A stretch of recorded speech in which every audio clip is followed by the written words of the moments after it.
먼저 볼 것은요. 24번 문제입니다. GC와 HPLC에 대한 설명으로 틀린 것을 묻고 있는데요. GC의 경우에는 가스 크로마토그래피를 얘기를 하고요.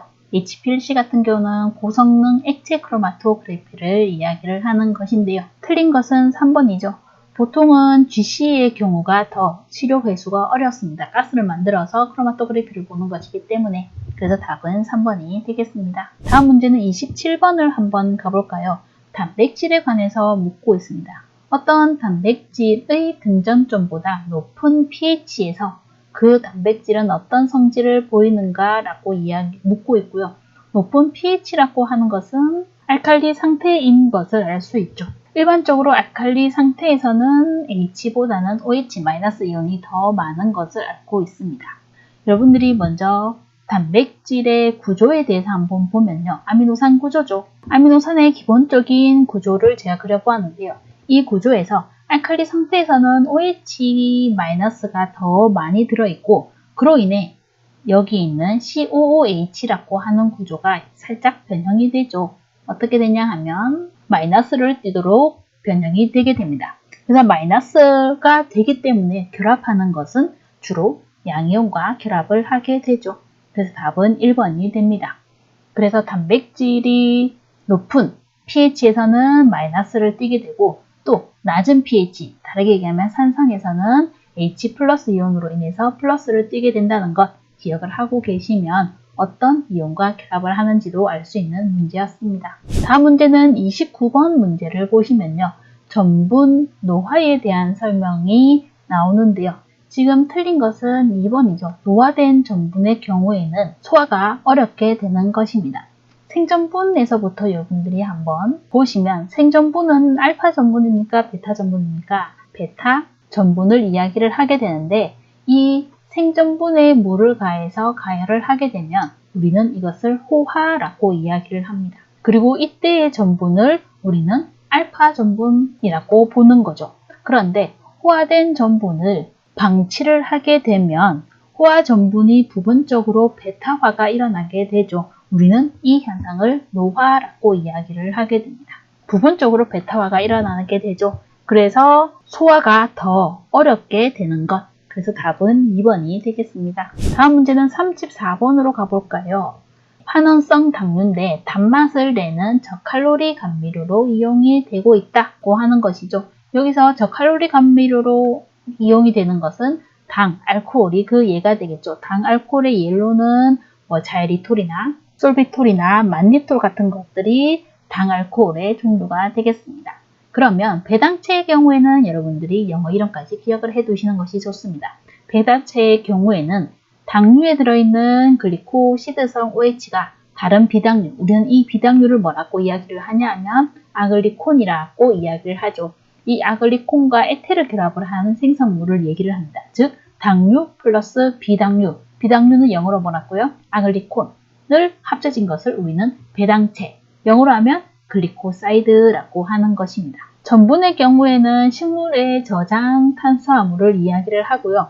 글루코스의 축합물이고 그 다음에 글리코겐, 글라이코겐 같은 경우는 동물의 저장 당류로 이야기를 하죠. 역시 글루코스의 축합물이라고 보시면 됩니다. 우리 37번을 보겠습니다. 37번에 보시면 정의를 묻는 것인데 식품의 외부에서 힘을 가했더니 식품 형태가 변형이 되었죠. 그리고 가해진 압력을 제거를 했더니 원래의 모습으로 돌아가려는 성질을 묻고 있습니다. 여기서 원래의 모습으로 돌아가려는 성질을 우리는 탄성이라고 이야기를 합니다. 그리고 반대로 외부에서 힘을 가했는데 형태가 변형이 되었다. 그런데 가해진 압력을 제거를 했더니 원래 모습으로 안 돌아가고 그냥 그 변형된 모습이 그대로 남아있더라. 이러면 우리는 소성이라고 이야기를 합니다. 소성의 경우에는 영어 이름을 제가 밑에 적어놨는데요. 플라스티시티라고 하는 것도 같이 기억을 해두시면 좋고요. 점탄성 같은 경우는 점성 플러스 탄성을 이야기를 하는 것이고 그리고 탄성 같은 경우는 여러분들이 영어 이름을 같이 기억을 하시면 좋습니다. 엘라스티시티라고 합니다. 다음 문제는 38번 문제로 보실까요? 38번에 보시면 CuSO4의 알칼리 용액에 넣고 당을 넣고 가열을 했는데 붉은색 침전이 생기지 않는 당은 무엇이냐라고 묻고 있고요. 여기서 이 실험 방법은 펠린 용액을 이용하여서 환원당을 검출하기 위한 방법에 속하게 됩니다. 펠린 용액을 이용한 환원당을 검출하기 위한 것입니다. 붉은색 침전이 생기면 환원당을 매미를 하거든요. 그래서 여러분들은 여기 보기 중에서 환원당이 아닌 것을 검출을 생각을 하시면 되고요. 우리들이 당을 여러 개를 배우긴 하는데 그 중에서 환원당이 아닌 것은 하나가 있었습니다. 그것이 뭐냐 하면 슈크로스, 다르게 얘기하면 설탕, 자당인 것이 환원당이 아니죠. 그래서 2번을 찾아주시면 됩니다. 그리고 참고로 이야기를 하면요. 말토스 같은 경우는 2당류고요. 슈크로스도 2당류고 락토스도 2당류죠. 글루코스는 단당류를 이야기를 하고요. 그리고 말토스의 경우에는 2당류니까 뭐랑 합쳐졌는지도 여러분들이 기억을 하고 계시면 좋은데요. 글루코스와 글루코스가 합쳐진 당을 이야기를 하고요. 락토스 같은 경우는 갈락토스와 글루코스가 합쳐진 당을 이야기를 합니다. 다음은 우리 24번으로 가보도록 하겠습니다. 고기 근육 단백질의 주 성분을 묻고 있는 것이고요. 고기 근육 단백질은 미오신이 주 성분이 되겠죠. 헤모글로빈 같은 경우는요, 혈색소를 이야기를 합니다. 콜라겐 같은 경우는 물에 넣고 가열을 하면 섬유상 단백질의 연골에 많이 존재하는 것인데 물에 넣고 가열을 하면 이름이 살짝 바꿔서 우리가 공부를 하게 되죠. 그것이 젤라틴입니다. 그리고 마이오글로빈 같은 경우는요, 고기 육에 있는 육색소를 이야기를 합니다. 다음은 27번으로 가보도록 하죠. 콩에 함유된 특성 성분이 아닌 것은 이라고 묻고 있고요. 여기서는 코세틴이 아니죠. 코세틴 같은 경우는 양파 껍질에 많이 존재하는 플라보노이드를 이야기를 합니다. 1번부터 보시면 아이소플라본, 이소플라본 같은 경우는요. 파이토케미칼을 이야기를 하죠. 여성 호르몬인 에스트로겐과 유사한 기능을 하는 것이 이소플라본입니다. 그래서 우리는 식물성 에스트로겐이라고도 이야기를 하는 게 이소플라본이 되고요. 레시틴 같은 경우는 여러분들이 이 영어 이름까지 눈에 익혀두시면 좋은데요. 인지질의 한 종류인데 유화제 역할을 하게 됩니다. 라피노스 같은 경우는 소당류 중에 3당류, 즉 탄소수가 3개인 당을 이야기를 하는데 콩에 함유된 성분이 됩니다. 여기서 아닌 것은 코세틴 4번이 되겠죠. 다음으로는 28번 경화에 대해서 묻고 있습니다. 유지경화라고 하는 것은 불포화 지방산 중에 이중결합을 가진 탄소 원자에 수소 첨가 공정을 하는 것입니다. 이렇게 이중결합이 있는 탄소 원자에 수소를 첨가 공정을 해서 결합을 하게 만드는 것인데 그러면 이중결합이 깨지고 단일결합화가 되면서 이렇게 수소가 첨가되는 공정이 되죠. 그때 우리는 촉매를 사용하게 되는데 니켈 촉매를 사용하게 됩니다. 액체 유제를 고체 유지로 만드는 것이죠. 그렇게 만듦으로 인해서 고체 지방량이 증가하고 용점이 상승되는 것이 유지의 경화에 대한 설명입니다. 다음 문제는 32번을 한번 봐볼까요? 전분을 구분할 때 아밀로스와 아밀로펙틴으로 구분을 하는데 이것에 관해서 묻는 문제죠. 틀린 것을 묻고 있고요. 틀린 것은 4번이 틀렸죠. 아밀로스가 수용액에서 더 안정한 것은 아닙니다. 이것은 두 개가 서로 바뀌는 설명이죠. 아밀로스와 아밀로펙틴의 경우에는 노화되기 쉬운 것을 이야기를 하자면 아밀로펙틴이 더 노화가 안 됩니다. 아밀로스와 아밀로펙틴에 대해서 간단하게 설명을 하면요. 아밀로스 같은 경우는 글루코스가 알파-1사 결합을 하고 있고요. 아밀로펙틴 경우는 글루코스가 알파-1사 결합뿐만이 아니라 알파-16 결합도 하고 있죠. 그래서 아밀로스의 경우에는 그냥 일자 구조, 사설형 구조로 가게 되죠. 그런데 그 사설 구조가 한 번씩 꼬이는 구조, 그래서 나선형 구조를 가게 됩니다. 그런데 아밀로펙틴 같은 경우는 알파-14 플러스 알파-16 결합을 하기 때문에 중간중간에 가지가 생기는 분지상 구조라고 이야기를 하죠. 그래서 아밀로스 같은 경우는 이렇게 꼬여있는 것 하나하나에 요오드가 붙는, 그걸 우리는 내포화합물이라고 이야기를 하죠. 요오드가 끼이는 내포화합물을 형성을 하게 되는데 아밀로펙틴 같은 경우는 내포화합물을 형성을 하지 못하죠. 끼일 곳이 없어서. 그래서 요오드 반응이라는 것이 나타나게 됩니다. 또 하나 참고로 찹쌀의 경우에는 아밀로펙틴 함량이 거의 100%고요. 그러면 하나 더 하죠. 맵쌀. 맵쌀의 경우는요. 이렇게 됩니다. 아밀로스가 20에서 30% 그리고 아밀로펙틴이 70에서 80%가 이루어진 것이 맵쌀이라고 봅니다. 다음 문제는 우리 33번으로 가볼까요? 결합수에 대해서 묻고 있습니다. 식품 중에 물을 구분할 때는 자유수와 결합수로 구분을 하게 되는 것이고 문제는 그 중에서 결합수에 관한 것을 묻고 있는 것이고요. 지금은 틀린 것을 이라고 물었으므로 답은 4번이 되겠죠. 식품의 유효 성분 녹이는 용매구시를 하는 것은 자유수가 용매구시를 하고요. 결합수는 용매구시를 할 수가 없는 것. 자유수의 경우에는 식품 중에서 자유롭게 돌아다니는 물, 결합수는 식품의 성분과 단단하게 결합하고 있는 물이라고 간단하게 정의를 할 수가 있습니다. 다음은 39번으로 가보겠습니다. 단순 다당류에 대해서 묻고 있습니다. 다당류를 구분을 하면 단순 다당류와 복합 다당류로 구분을 할 수 있고요.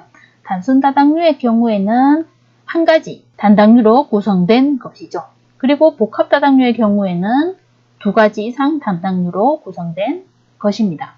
지금 보기에서는 단순 다당류가 아닌 것은 이라고 물었고요. 글리코겐, 셀룰로스 전부는 전부 다 단순 다당류에 속하는데 팩틴의 경우에는 단순 다당류가 아니죠. 복합 다당류의 종류로 팩틴, 헤미셀룰로스가 들어가 있는 것은 여러분들이 구분을 하고 계시면 좋고요. 또 단순 다당류의 종류는 전분, 셀룰로스, 이눌린, 글라이코겐 등이 있다는 것도 알고 계시면 이런 문제 푸는 데는 도움이 될 것 같습니다. 그리고 또 하나, 이눌린이라고 했을 때 여러분들이 연결을 해서 기억을 하셔야 될 부분은 프락토스 중합체, 그리고 돼지 감자에 많은 것, 이렇게도 같이 연결해서 기억을 해두시면 도움이 될 것 같습니다. 먼저 25번 문제를 한번 볼까요? 황태, 쇠고기, 감자 등을 오랫동안 삶아서 특유의 향신료를 제조를 하려고 하는데 가열 처리 공정 중에 생성되리라 예상되는 성분은 무엇이냐? 라고 물었고요. 가열 처리 공정 중에 생성되는 것 중에 관련 있는 것을 찾으라고 하면 여기서는 HMF가 되겠죠. HMF 같은 경우는 메일러드 반응에서 생성되는 휘발성의 향기 성분을 이야기를 합니다. 벤조피렌의 경우에는요. 다환 방향족 탄화수소의 일종인데요. 일반적으로는 유기물이 불완전 연소했을 때 생성되는 물질에 되는 거죠. 그리고 자일리톨 같은 경우는 당알코올에 속하는 것이고 당뇨 환자용 설탕, 대체당으로 이용이 가능한 것입니다. 그리고 또 하나 메일러드 반응의 경우에는 이름을 두 개를 같이 기억을 해두시면 좋은데요. 또 메일러드 반응, 또 다르게 얘기하면 아미노 카르보닐 반응을 이야기를 합니다. 다음에는 27번 문제를 한번 보실까요? 점탄성을 나타내는 식품과 거리가 먼 것을 이라고 물었고요. 점탄성이라고 이야기를 하면 탄성 성질도 가지고 있고 점성 성질도 가지고 있는 것을 우리는 점탄성이라고 이야기를 합니다. 여기서 관련이 없는 것은 마가린이죠. 마가린이 가지고 있는 대표적인 성질은 소성입니다. 이 성질은 뭐냐 하면 외부에서 힘을 가했는데 그때 식품의 변형이 일어났는데 그런데 가해진 힘을 제거하면 원래의 모습으로 안 돌아오더라 라고 하는 성질이 소성 플라스티시티라고 하는 성질이고요. 우리는 이것을 마가린에서 볼 수 있습니다. 그래서 거리가 가장 먼 것은 1번이 되겠죠. 다음 문제는 30번으로 가볼까요? 과일 중에 고기의 연육소 효과가 가장 적은 것은 이라고 물었고요. 고기에서 연육소 효과가 일어나려고 하면 단백질 분해 효소가 있어야 된다는 소리입니다. 파인애플, 무화과, 파파야는 단백질 분해 효소를 가지고 있는 대표적인 과일이고요. 가장 거리가 먼 것은 3번이죠. 그리고 여러분들의 경우에는 이렇게 이름까지 같이 기억을 하고 계시면 좋습니다. 그리고 영어 이름도 같이 눈에 익히가 두시면 좋을 것 같아서 영어 이름도 한번 적어봤는데요. 파인애플은 브로멜라인, 무화과는 피신, 파파야는 파파인, 전부 다 단백질 분해 효소의 이름입니다. 그래서 짝짓기 같이 해두시면 좋을 것 같습니다. 다음은 31번으로 가볼까요? 팩틴에 대한 설명이고요. 여기서 중에 옳은 것을 찾으세요 라고 하는 것인데요. 이것은 정의에 관련된 것이거든요. 그래서 여러분들이 정의는 기억을 해두시면 도움이 되겠죠. 다수 중합된 화합물을 이야기를 하는데 그것이 뭐냐 하면 폴리갈락톨로닉 애시드가 메틸에스테르화가 다수 중합된 화합물을 이야기를 합니다. 그리고 이 메틸에스테르로 인해서 생기는 메톡실기 함량에 따라서 우리는 팩틴을 구분을 할 수 있는데 그 함량이 메톡실기 함량이 7% 이상이냐 아니면 7% 이하냐에 따라서 우리는 팩틴을 구분을 할 수가 있고 7% 이상인 것을 우리는 고메톡실펙틴이라고 해서요. 하이메톡실펙틴이라고 하는 것. 그리고 7% 이하인 것은 우리는 저메톡실펙틴이라고 하고 로우 메톡실펙틴이라고 이야기를 하게 됩니다. 그래서 이렇게 구분이 된다는 것도 기억을 해두시면 좋을 것 같습니다. 다음 문제는 34번으로 가볼까요? 전분에서 노화 속도와 가장 관련이 적은 것을 묻고 있습니다. 관련이 적은 것은 전분 입자의 크기는 관련이 없죠. 전분 입자의 종류는 관련이 있습니다. 그래서 아밀로스의 함량에 따라서 노화가 달라지죠.